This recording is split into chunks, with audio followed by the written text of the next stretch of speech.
The Eagles. There was once a king who had lost his wife.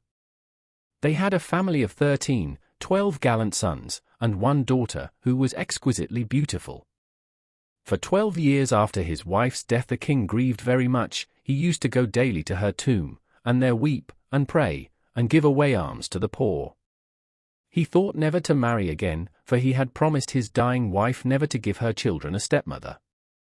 One day, when visiting his dead wife's grave as usual, he saw beside him a maiden so entrancingly fair that he fell in love with her, and soon made her his second queen. But before long he found out that he had made a great mistake. Though she was so beautiful, she turned out to be a wicked sorceress, and not only made the king himself unhappy, but proved most unkind to his children, whom she wished out of the way, so that her own little son might inherit the kingdom. One day, when the king was far away, at war against his enemies, the queen went into her stepchildren's apartments and pronounced some magical words, on which every one of the 12 princes flew away in the shape of an eagle, and the princess was changed into a dove. The queen looked out of the window to see in what direction they would fly, when she saw right under the window an old man, with a beard as white as snow. "What are you here for, old man?" she asked. "To be witness of your deed," he answered. "Then you saw it?" "I saw it." "Then be what I command." She whispered some magical words. The old man disappeared in a blaze of sunshine, and the queen, as she stood there, dumb with terror, was changed into a basilisk. The basilisk ran off in fright, trying to hide herself underground. But her glance was so deadly that it killed everyone she looked at, so that all the people in the palace were soon dead, including her own son, whom she slew by merely looking at him. And this once populous and happy royal residence quickly became an uninhabited ruin, which no one dared approach, for fear of the basilisk lurking in its underground vaults. Meanwhile the princess, who had been changed into a dove, flew after her brothers the eagles, but not being able to overtake them, she rested under a wayside cross, and began cooing mournfully. "What are you grieving for, pretty dove?" asked an old man, with a snow-white beard, who just then came by. "I am grieving for my poor dear father, who is fighting in the wars far away, for my loved brothers, who have flown away from me into the clouds. I am grieving also for myself.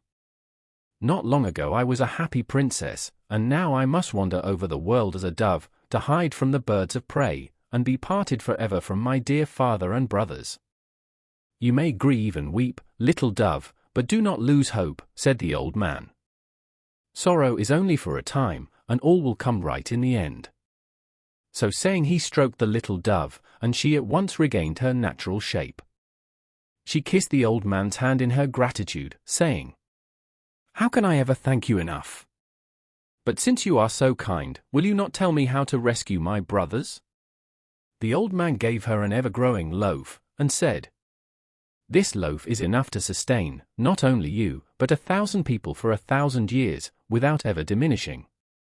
Go towards the sunset, and weep your tears into this little bottle. And when it is full—" And the old man told her what else to do, blessed her, and disappeared. The princess traveled on towards the sunset, and in about a year she reached the boundary of the next world, and stood before an iron door, where Death was keeping guard with his scythe. "Stop, princess," he said, "you can proceed no further, for you are not yet parted by Death from your own world." "But what am I to do?" she asked. "Must I go back without my poor brothers?" "Your brothers," said Death, "fly here every day in the guise of eagles.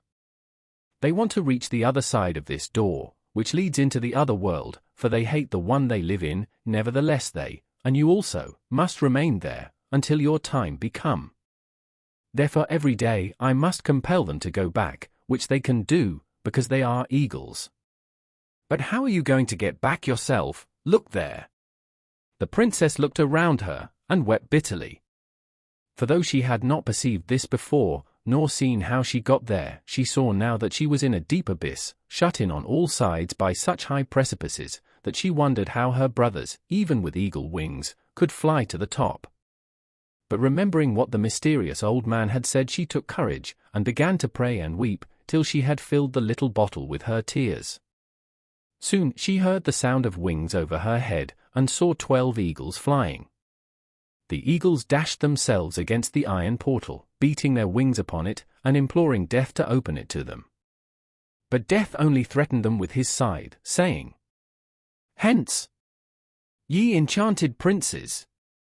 You must fulfill your penance on earth, till I come for you myself." The eagles were about to turn and fly, when all at once they perceived their sister. They came round her, and caressed her hands lovingly with their beaks. She at once began to sprinkle them with her tears from the lacrimatory, and in one moment the 12 eagles were changed back into the 12 princes, and joyfully embraced their sister. The princess then fed them all round from her ever-growing loaf, but when their hunger was appeased they began to be troubled as to how they were to ascend from the abyss, since they had no longer eagles' wings to fly up. But the princess knelt down and prayed, "Bird of heavenly pity, hear, by each labor, prayer, and tear, come in thine unvanquished power, come and aid us in this hour." And all at once there shot down from heaven to the depth of the abyss a ray of sunshine, on which descended a gigantic bird, with rainbow wings, a bright sparkling crest, and peacock's eyes all over his body, a golden tail, and silvery breast.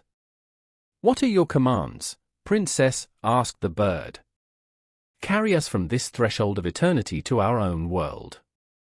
"I will, but you must know, princess, that before I can reach the top of this precipice with you on my back, 3 days and nights must pass, and I must have food on the way, or my strength will fail me, and I shall fall down with you to the bottom, and we shall all perish.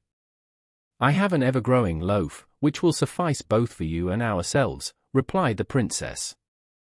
"Then climb upon my back, and whenever I look round, give me some bread to eat." The bird was so large that all the princes, and the princess in the midst of them, could easily find place on his back, and he began to fly upwards. He flew higher and higher, and whenever he looked round at her, she gave him bits of the loaf, and he flew on and upwards. So they went on steadily for 2 nights and days, but upon the 3rd day, when they were hoping in a short time to view the summit of the precipice, and to land upon the borders of this world, the bird looked round as usual for a piece of the loaf. The princess was just going to break off some to give him, when a sudden violent gust of wind from the bottom of the abyss snatched the loaf from her hand, and sent it whistling downwards. Not having received his usual meal, the bird became sensibly weaker, and looked round once more. The princess trembled with fear, she had nothing more to give him, and she felt that he was becoming exhausted. In utter desperation, she cut off a piece of her flesh, and gave it to him.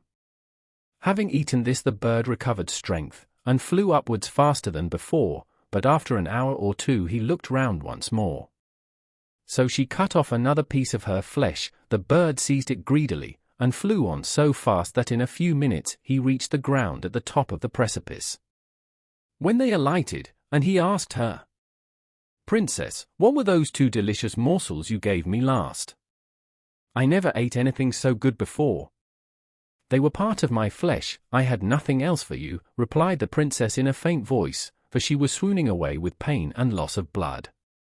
The bird breathed upon her wounds, and the flesh at once healed over, and grew again as before. Then he flew up again to heaven, and was lost in the clouds. The princess and her brothers resumed their journey, this time towards the sunrise, and at last arrived in their own country, where they met their father, returning from the wars.